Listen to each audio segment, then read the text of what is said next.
चलिए, इससे पहले वाले क्लास में हम लोग टेट्राहेड्रल वॉइड्स के बारे में जाने हुए हैं और टेट्राहेड्रल वॉइड्स और परमाणु के बीच में रिलेशन हम लोग ज्ञात किए हुए हैं। आज हम लोग ऑक्टाहेड्रल वॉइड्स के बारे में पढ़ेंगे और उसके बीच तथा परमाणु के बीच का रिलेशन संबंध भी हम लोग ज्ञात करेंगे। तो यहाँ पर अष्टफलकीय रिक्तियां के बारे में बताया गया है, जिसको हम लोग इंग्लिश में ऑक्टाहेड्रल वॉइड्स कहते हैं। हम लोग वॉइड्स के बारे में जानते हैं कि जब हम लोग किसी भी निबिड़ संकुलन में गोला को क्या करते हैं, अरेंज करते हैं, सजाते हैं, तो उन गोलों के बीच में कुछ जगह छूट जाती है। उन्हीं स्थानों को हम लोग रिक्त स्थान बोलते हैं। तो रिक्त स्थान आपका दो प्रकार का हुआ करता है, एक आपका चतुष्फलकीय होता है और एक अष्टफलकीय होता है। तो यहाँ पर हम लोग अष्टफलकीय के बारे में जानेंगे। अष्टफलक रिक्तियां होता क्या चीज है, इसमें अष्टफलक रिक्तियां जो बनता कैसे है, तो 6 गोलों के संपर्क के कारण बनता है। 6 गोला का संपर्क कैसे होता है, जैसे आपको यहाँ फिगर में दिखाया गया है, एक बड़ा सा फिगर है, यह आपका 4 गोला अरेंज किया गया है, 1 गोला 2 3 4 और इसके पीछे एक गोला है, इसके सामने एक गोला है। आपका 6 गोला के बीच में जो वॉइड्स बनता है, जो जगह छूट जाता है, उसी जगह को अष्टफलकीय रिक्तियां कहते हैं। और ये अष्टफलक रिक्तियां 2 त्रिकोणीय रिक्तियों की सहायता से बनता है। एक हम लोग जैसे देख रहे हैं, इधर से 4 सामने में है और एक पीछे में होगा, तो पीछे में भी एक आपका एक त्रिभुजाकार रिक्ति का निर्माण हो जाएगा इस तरीके से। और फिर एक इधर से जब हम लोग गोला रखेंगे तो एक इधर से भी आपका रिक्ति का निर्माण हो जाएगा इस तरीके से। तो यहाँ पे जो आपका इस तरीके का रिक्ति का आपका बनेगा, तो यहाँ पे जो रिक्ति है आपका ये है और ये आपका 4 परमाणु हम लोग दिखाए हैं, और ऊपर का और पीछे का यानी कि नीचे वाला परमाणु को हम लोग यहाँ पर नहीं दिखाए हैं। तो इस प्रकार से हम लोग इसको यहाँ पे दिखाया गया। यही आपका रिक्तियां जो है, जिस रिक्तियां को हम लोग ऑक्टाहेड्रल वॉइड्स कहते हैं। तो वही बताया गया कि इसमें क्या होता है, 6 गोलों के द्वारा घिरा होता है ये रिक्तियां। तो अब नेक्स्ट हम लोग जानेंगे निबिड़ संकुलन में अष्टफलक रिक्ति की त्रिज्या, यानी कि अष्टफलक रिक्ति जो होगा उसके त्रिज्या तथा परमाणु की त्रिज्या के बीच में कौन सा संबंध है, उसका हमको क्या करना है, डेरिवेशन करना है। निगमन मतलब डेरिवेशन करना है, उत्पन्न करना है, प्राप्त करना है, दोनों के बीच में रिलेशन।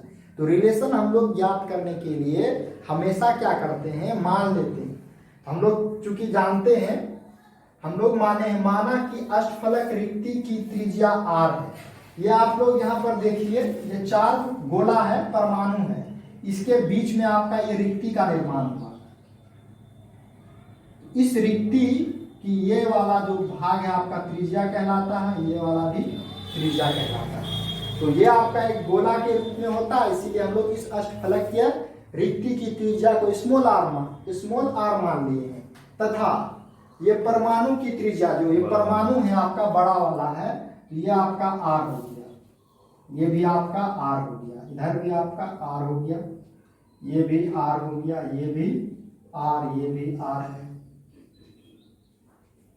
तो हम लोग उसको क्या मान लिए, r, और घन की कोर लंबाई को हम लोग मान लिए हैं a। तो यहाँ पे भी घन के आकार का संरचना बनता है, क्या बनता है, तो यहाँ पे हम लोग घन नहीं बना है, ठीक है, घन के आकार का संरचना आपका बनेगा। तो उसके लंबाई, कोर लंबाई को क्या मान लिया गया है, a। तो ये देखिए, a से b कोर लंबाई है a, b से c कोर लंबाई है a। इसी प्रकार से आपका इधर भी और इधर भी हो जाएगा। तो सारा चीज मान लिया गया। अब हम लोग काम करेंगे किसमें, अब त्रिभुज ABC में। ये वाला त्रिभुज देखिए आप, ये त्रिभुज ABC। इस त्रिभुज में क्या देखने को मिल रहा है, ये त्रिभुज आपका एक समकोण त्रिभुज का निर्माण करेगा। ये क्या है, एक समकोण त्रिभुज का निर्माण करता है। इस समकोण त्रिभुज में आपका ये आपका हाइपोटेनस है, ये दोनों अधर भुजा बन जाता है। तो हम लोग पाइथागोरस नियम के अनुसार क्या जानते हैं, AC का स्क्वायर AB का स्क्वायर प्लस BC का स्क्वायर होता है। ये पाइथागोरस थ्योरम के द्वारा होता है, आप लोग इसके बारे में जान सकते हैं। ये देखिए AC स्क्वायर है, तो यहाँ पे AC स्क्वायर, AB स्क्वायर देखिए कितना है, A से B ये कोण लंबाई है, AB का A स्क्वायर है तो स्क्वायर, BC ये भी कोण लंबाई है यानी कि A, तो A का स्क्वायर, A स्क्वायर जोड़ A स्क्वायर 2A स्क्वायर हो जाता है, एक गाय जोड़ एक गाय 2 गाय। AC का इधर स्क्वायर था बराबर किधर आ जाएगा, रूट बन जाएगा, है ना। अब गौर से देखिए हम लोग क्या कर सकते हैं, यहाँ पे AC निकला हुआ है, रूट से हम लोग किसी भी संख्या को कैसे बाहर निकालते हैं, जिसका जोड़ा लग जाता है। A स्क्वायर है तो ये बाहर आ जाएगा, √2 अंदर में फंस जाएगा, तो आपका AC जो है A√2 हो जाएगा। इसको हम लोग समीकरण 1 मान लेते हैं। अब दूसरा हो जाता है परमाणु तथा रिक्ति की त्रिज्या क्रमशः R तथा R। ये आप लोग हम लोग यहाँ पे क्या देखे, देखिए ये क्या है आपका त्रिज्या लग रहा है कि नहीं लग रहा है, यहाँ से यहाँ त्रिज्या है अगर तो क्या लगता है यहाँ से यहाँ भी कोई त्रिज्या होगा, कहाँ तक, इस जगह पर।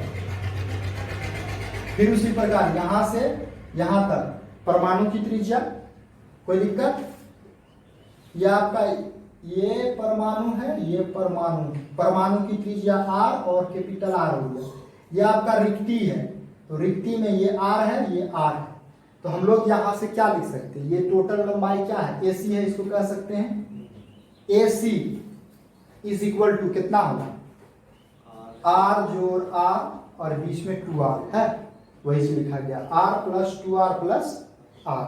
कोई दिक्कत, तो AC बराबर R जोड़ R 2R हो जाएगा, यहाँ पे 2R है तो 2 क्या कर दिया गया, कॉमन ले लिया गया, AC बराबर कितना निकल गया 2 इंटू R प्लस R। इसको हम लोग समीकरण 3 मान लेंगे, ठीक। और हम लोग समीकरण 1 तथा समीकरण 2, ये समीकरण 2 ही है आपका, समीकरण 1 तथा समीकरण 2 से हम लोग क्या करेंगे, वर्क कर लेते हैं। गौर से देखिए आपका समीकरण 1 में AC इज इक्वल टू कितना है, A√2 है, और हम लोग यहाँ पे AC is equal to 2 plus 2 into R plus R निकालेंगे, तो AC के जगह हम लोग इतना मान पुट कर देते हैं 2 इंटू R प्लस R बराबर A√2। ये 2 यहाँ पे किसमें, इंटू में, बराबर के इधर आ जाएगा तो भाग में बन जाएगा, तो R plus R is equal to A√2/2। अब आगे देखते हैं हम लोग, ये R प्लस R है, A√2 है, ये 2 है आपका, 2 को हम लोग लिख सकते हैं √2 गुना √2, 2 होता है, तो ये आपका √2 और √2 कट जाएगा तो बच जाएगा A/√2। ये आपका समीकरण 3 हो जाएगा।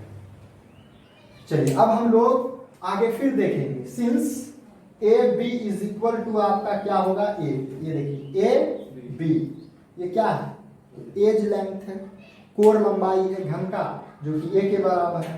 अब AB देखिए गौर से किससे बना, R प्लस R से, तो यहाँ पे वही हो गया R प्लस R बराबर A, तो दोनों जुट के क्या हो गया 2R, तो 2 यहाँ पे किसमें मल्टीप्लाई में, इधर आके डिवाइड बन गया, R का वैल्यू A/2 आ गया। इसको हम लोग समीकरण 4 मान लेते हैं। अब काम क्या करेंगे, समीकरण 3 को समीकरण 4 से भाग देंगे, समीकरण 3 को क्या करते हैं 4 से भाग देंगे, तो भाग जो देते हैं हम लोग क्या करते हैं, LHS को LHS से भाग देते हैं, RHS को RHS से भाग देते हैं। तो देखिए समीकरण 3 में LHS है आपका, समीकरण 4 में LHS R है, LHS में LHS से भाग दे दिए। अब RHS में देखिए A/√2 है, A/√2 है, और यहाँ पे RHS में आपका A/2 है, तो A/2 से भागा दिए। अब देखिए जैसे ही हम लोग यहाँ पे भाग का काम करेंगे तो 1 प्लस R/R हो जाएगा। जैसे इस चीज को हम लोग लिखेंगे R/R प्लस R/R, और इसका एलसीएम लेंगे तो फिर यही चीज आ जाएगा, R का एलसीएम R हो जाएगा, यहाँ पे R प्लस R हो जाएगा, तो ये आपका कट के क्या आ जाता है 1 प्लस R/R हो जाता है, तो वही चीज डायरेक्टली लिखा गया है 1 प्लस R/R। अब गौर से देखिए यहाँ पे आपका 2 भिन्न आ गया है, हम लोग पहला वाला भिन्न जस का किस लिख देते हैं, भाग का उल्टा गुना हो जाता है, नीचे वाला ऊपर, ऊपर वाला नीचे हो जाएगा, जिससे कि आपका A और A क्या हो जाएगा, कैंसिल हो जाएगा, तो बचेगा आपका 2/√2। तो आगे में लिखा गया है यहाँ में 1 plus R/R is equal to 2 है, ये क्या है आपका 2, तो 2 को हम लोग लिख सकते हैं √2 इंटू √2, यानी कि 2 ही होता है। नीचे में √2 है तो ये आपका √2 और √2 कैंसिल हो गया। अब यहाँ पे ये +1 है, बराबर के उधर गया -1 बन गया, तो इधर बचेगा क्या r/r। हम लोग √2 का वैल्यू जानते हैं 1.414 होता है, आपका ये 1 है। हम लोग क्या करेंगे 1.414 में 1 को सब्ट्रैक्ट कर देंगे, तो मेरा r/r यानी कि ये आपका अष्टफलक की त्रिज्या और ये आपका परमाणु की त्रिज्या, दोनों के बीच में एक रिलेशन है, वो आपका 0.414 वो हम लोग डेरिवेट कर सकते हैं, प्राप्त कर सकते हैं, जिसको हिंदी में हम लोग क्या बोलते हैं, निगमन करना, है ना, निगमन, संबंध को ज्ञात करना यानी कि निगमन करना। तो इस तरीके से इजी वे में हम लोग निबिड़ संतुलन में अष्टफलक की रिक्ति और परमाणु की त्रिज्या के बीच में हम लोग क्या कर सकते हैं, बड़े ही इजी वे में रिलेशन ज्ञात कर सकते हैं। तो अष्टफलक के बारे में हम लोग जान लिए हैं, चतुष्फलक की रिक्तिया के बारे में जान लिए हैं,